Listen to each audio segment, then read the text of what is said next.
નમસ્કાર મિત્રો, આજે આપણે વાત કરવાના છીએ લોખંડી પુરુષ એટલે કે સરદાર વલ્લભભાઈ પટેલ વિશે કે તેની બાળપણથી લઈને વકીલાત સુધીની આપણે વાત કરવાના છીએ। તો આ વિડીયોમાં જોડાયેલા રહેજો। ચાલો વાત ચાલુ કરીએ કે સરદાર વલ્લભભાઈ પટેલનો જન્મ 31 ઓક્ટોબર 1875ના રોજ ગુજરાતના નડિયાદમાં થયો હતો। તેમના પિતા ઝવેરભાઈ પટેલ બહાદુર ખેડૂત હતા અને માતાનું નામ લાડબાઈ હતું। તેમનો પરિવાર સામાન્ય અને ધાર્મિક પ્રકૃતિનો હતો। બાળપણથી જ મહેનતુ, શાંત અને નિર્ભય હતા।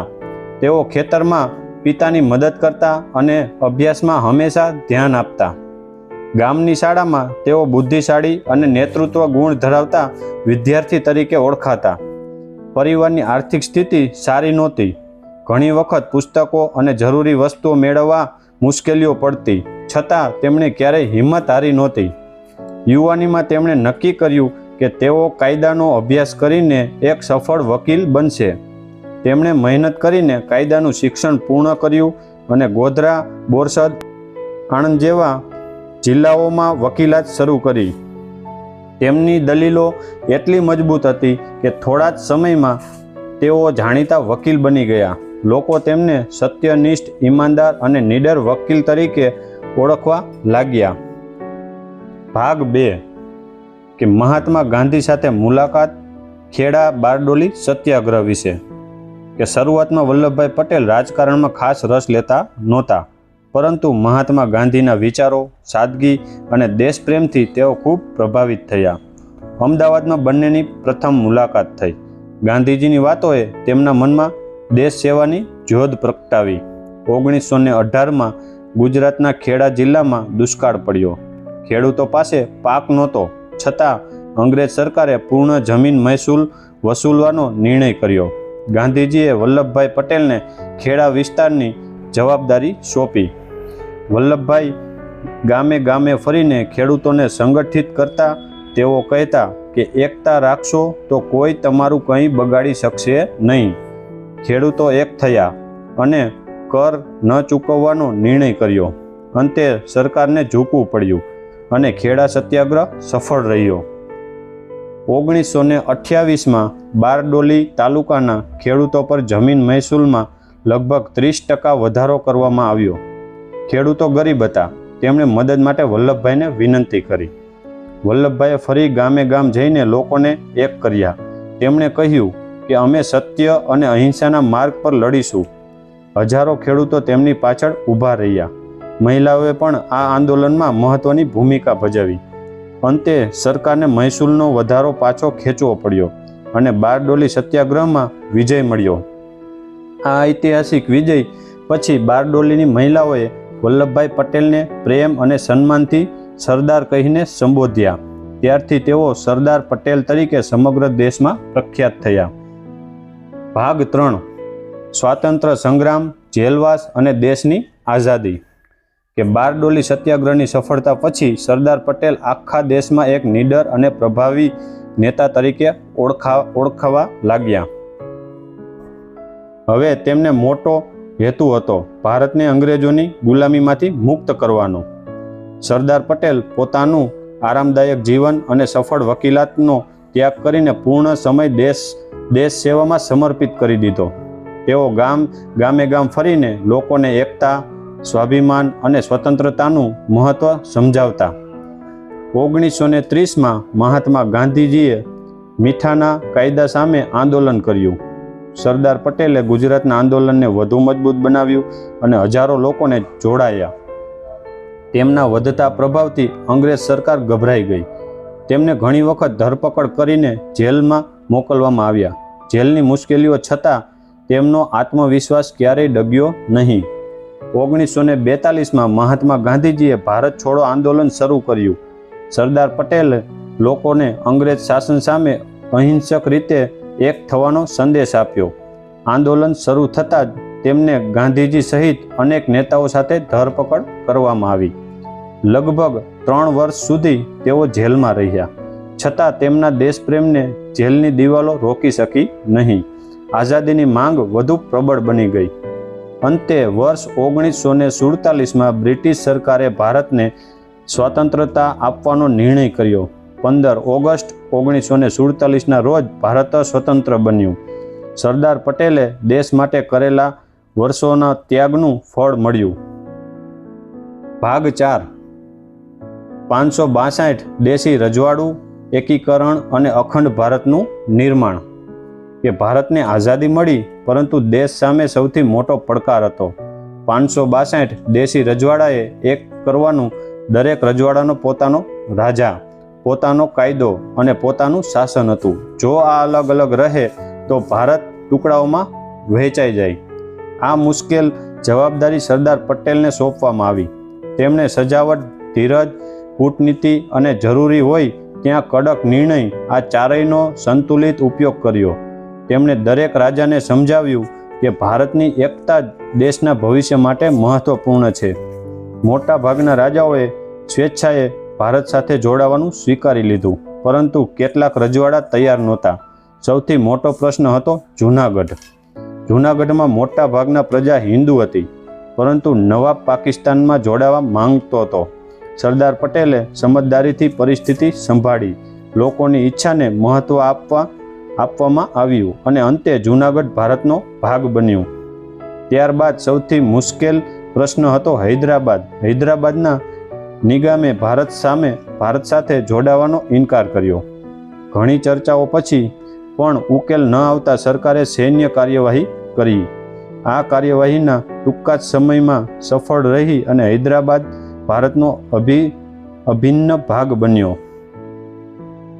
અન્ય ઘણા રજવાડા પણ ચર્ચા અને સજાવટથી ભારત સાથે જોડાયા. સરદાર પટેલ દિવસ રાત દેશની એકતા માટે કામ કરતા હતા. તેમની દ્રઢ ઈચ્છાશક્તિ અખંડ ભારતનું સપનું સાકાર થયું. તેમના આ અદ્ભુત યોગદાનને કારણે લોકો તેમને પ્રેમથી લોખંડી પુરુષ કહેવા લાગ્યા. જો સરદાર પટેલ આ ઐતિહાસિક કાર્ય ન કર્યું હોત તો આજનું ભારત કદાચ અનેક નાના દેશોમાં વહેંચાઈ ગયું હોત. ભાગ 5 અંતિમ જીવન, વારસો અને પ્રેરણાદાયક સંદેશ. કે ભારતની આઝાદી પછી સરદાર પટેલ દેશના પ્રથમ ઉપપ્રધાનમંત્રી અને ગૃહમંત્રી બન્યા. દેશની કાયદો વ્યવસ્થા મજબૂત બનાવી, નવી વહીવટ વ્યવસ્થા ઊભી કરી અને દેશને એક સૂત્રમાં બાંધવાનું કાર્ય તેમણે અવિરત કર્યું. તેઓ માનતા હતા કે મજબૂત રાષ્ટ્ર માટે માત્ર આઝાદી પૂરતી નથી, પરંતુ શિસ્ત, એકતા અને જવાબદારી એટલી જ જરૂરી છે. દેશ માટે સતત દિવસ રાત કામ કરતાં કરતાં તેમનું સ્વાસ્થ્ય નબળું પડ્યું, છતાં તેમણે ક્યારેય પોતાની ફરજથી પીઠહઠ કરી નહીં. 15 ડિસેમ્બર 1950ના રોજ બોમ્બે ખાતે તેઓએ અંતિમ શ્વાસ લીધો. તેમના નિધન સમાચાર સાંભળીને સમગ્ર દેશ શોકમાં ડૂબી ગયો. ભારતે એક મહાન રાષ્ટ્ર નિર્માતા ગુમાવ્યા. તેમના સન્માનમાં ગુજરાતમાં વિશ્વની સૌથી ઊંચી પ્રતિમા સ્ટેચ્યુ ઓફ યુનિવર્સિટીનું નિર્માણ કરવામાં આવ્યું છે. આ પ્રતિમા માત્ર એક સ્મારક નથી, પરંતુ ભારતની એકતા, દ્રઢ ઈચ્છાશક્તિ અને રાષ્ટ્રીય ગૌરવનું પ્રતીક છે. સરદાર પટેલના જીવનમાંથી મળતા પાઠ. એકતા સૌથી મોટી શક્તિ છે. દેશ હંમેશા વ્યક્તિગત સ્વાર્થ કરતાં મોટો છે. સાચું નેતૃત્વ સેવા, પ્રામાણિકતા અને હિંમતથી જ જન્મે છે. મુશ્કેલ પરિસ્થિતિમાં પણ ધીરજ અને દ્રઢ નિશ્ચય રાખનાર વ્યક્તિ ઇતિહાસ રચી શકે છે. સરદાર વલ્લભભાઈ પટેલનું જીવન દરેક ભારતીય માટે પ્રેરણાનું અખૂટ ઝરણું છે. તેઓ સદા અમર રહે છે. ભાગ 6 કે 10 અજાણ્યા તથ્યો અને જીવનમાંથી મળતી પ્રેરણા. કે સરદાર પટેલનું બાળપણ ખૂબ જ સાદાઈમાં પસાર થયું હતું. તેમણે ક્યારેય સંપત્તિ કે વૈભવનો ગર્વ કર્યો નહીં. તેઓ માનતા હતા કે સાચી સંપત્તિ માણસનું ચારિત્ર છે. તેઓ અત્યંત શિસ્તબદ્ધ હતા. સમયનું પાલન તેમના જીવનનો નિયમ હતો. વકીલ તરીકે તેઓ ખૂબ સફળ હતા. જો તેઓ ઈચ્છતા તો આખું જીવન વૈભવી રીતે જીવી શકતા, પરંતુ તેમણે દેશ સેવાને પોતાના વ્યક્તિગત સુખ કરતાં વધુ મહત્ત્વ આપ્યું.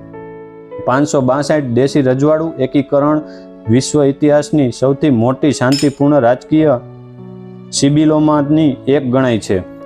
તેમણે હંમેશા એકતાને સૌથી મોટી શક્તિ ગણાવી. તેમના માટે ધર્મ, જાતિ કે પ્રદેશ કરતાં ભારત પ્રથમ હતું. તેઓ સ્પષ્ટ અને નીડર નિર્ણય લેવા માટે જાણીતા હતા. મુશ્કેલ પરિસ્થિતિમાં પણ તેઓ ગભરાતા નહોતા. તેમણે દેશના વહીવટી તંત્ર મજબૂત બનાવવા માટે મહત્વપૂર્ણ યોગદાન આપ્યું. તેમના વિચારો આજે પણ પ્રેરણારૂપ છે. સરદાર પટેલનું જીવન શીખવે છે કે સાચો નેતા છે જે લોકોની સેવા કરે છે અને દેશને પ્રથમ સ્થાન આપે છે. તેમના સન્માનમાં વિશ્વની સૌથી ઊંચી પ્રતિમા સ્ટેચ્યુ ઓફ યુનિવર્સિટીનું નિર્માણ કરવામાં આવ્યું છે. આજે લાખો પ્રવાસીઓ ત્યાં આવે છે. સરદાર પટેલ માત્ર રાજકારણી નેતા નહોતા, તેઓ રાષ્ટ્ર નિર્માતા હતા. તેમણે અખંડ ભારતનું જે સપના સાકાર કર્યું તે દરેક ભારતીય માટે ગૌરવની વાત છે. સરદાર પટેલ આપણને શીખવે છે કે હિંમત, શિસ્ત, પ્રામાણિકતા અને એકતા દ્વારા કોઈ પણ મોટું લક્ષ્ય પ્રાપ્ત કરી શકાય છે. મિત્રો, આપણે જાણીશું સરદાર વલ્લભભાઈના 20 પ્રેરણાદાયક પ્રસંગો અને જીવનમાંથી મળતા અમૂલ્ય પાઠ. પહેલું, ગરીબીમાં પણ હિંમત. કે સરદારનું બાળપણ ગરીબીમાં વીત્યું. અનેક મુશ્કેલીઓ છતાં તેમણે અભ્યાસ છોડ્યો નહીં અને મહેનતથી આગળ વધીને સફળતા મેળવી. બીજું, સત્યનો માર્ગ. બાળપણથી તેઓ સત્ય અને ન્યાયના માર્ગે ચાલતા, ખોટું કામ ક્યારેય કર્યું નહીં અને અન્યાય સામે અવાજ ઉઠાવ્યો. ત્રીજું, સફળ વકીલનો ત્યાગ. વકીલાતમાં ખૂબ સફળતા અને મોટી આવક હોવા છતાં તેમણે દેશ સેવા માટે આ સારી જીવનશૈલીનો ત્યાગ કરી દીધો. ચોથું, ખેડૂતોના સાચા નેતા. કે ખેડા સત્યાગ્રહ અને બારડોલી સત્યાગ્રહમાં તેમણે ખેડૂતોને સંગઠિત કરીને તેમના હક માટેની લડત લડાવી. પાંચમું, સરદારની ઉપાધિ. બારડોલીના જનતાએ તેમની અદ્ભુત નેતૃત્વથી પ્રભાવિત થઈને તેમને પ્રેમથી સરદારની ઉપાધિ આપી. છઠ્ઠું, જેલવાસ પણ સ્વીકાર્યો.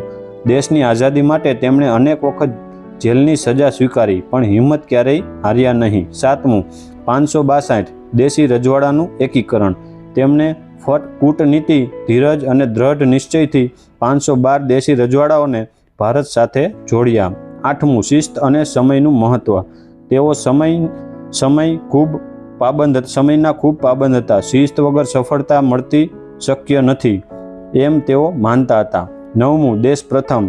કે તેમના માટે જાતિ, ધર્મ, ભાષા કે પ્રદેશ કરતાં ભારત દેશ સર્વોપરી હતો. 10મું, નીડર અને કડક નિર્ણય. પરિસ્થિતિ કેટલી પણ કઠિન હોય તેઓ નીડરતાથી અને દ્રઢતાથી નિર્ણય લેતા. 11મું, એકતા પર ભાર. તેઓ કહેતા, એકતા જ દેશની સૌથી મોટી શક્તિ છે. એકતા વિના દેશનો વિકાસ શક્ય નથી.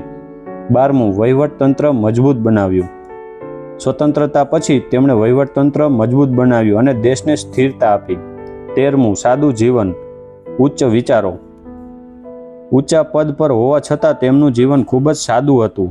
તેઓ સાદગીમાં વિશ્વાસ રાખતા. 14મું, દૂરંદેશી અને વિચારશીલ. કે તેમણે ભવિષ્યની પરિસ્થિતિને સમજીને યોગ્ય અને દૂરંદેશી નિર્ણય લીધા. 15મું, કે લોક લાડીલા નેતા. તેઓ જનતાની સમસ્યાઓ સમજતા અને હંમેશા તેમની બાજુમાં ઊભા રહેતા. કે 16મું, રાષ્ટ્રીય નિર્માણમાં અમૂલ્ય યોગદાન. રાષ્ટ્રના એકીકરણ, સુરક્ષા અને વિકાસમાં તેમનું યોગદાન અદ્વિતીય રહેલું હતું. 17મું, યુવાનો માટે પ્રેરણા. તેઓ યુવાનોને મહેનત, શિસ્ત અને દેશભક્તિના માર્ગે ચાલવા પ્રેરણા આપતા. 18મું, કડક પરંતુ ન્યાયી. તેઓ કડક નિર્ણયો લેતા પરંતુ તે સંપૂર્ણ ન્યાય અને રાષ્ટ્રહિત માટે જ હોય. 19મું, કે વિશ્વમાં માન અને સન્માન. તેમની કાર્યશૈલી અને સિદ્ધિઓને કારણે વિશ્વભરમાં તેમને માન સન્માન મળ્યું. 20મું, અમર વારસો.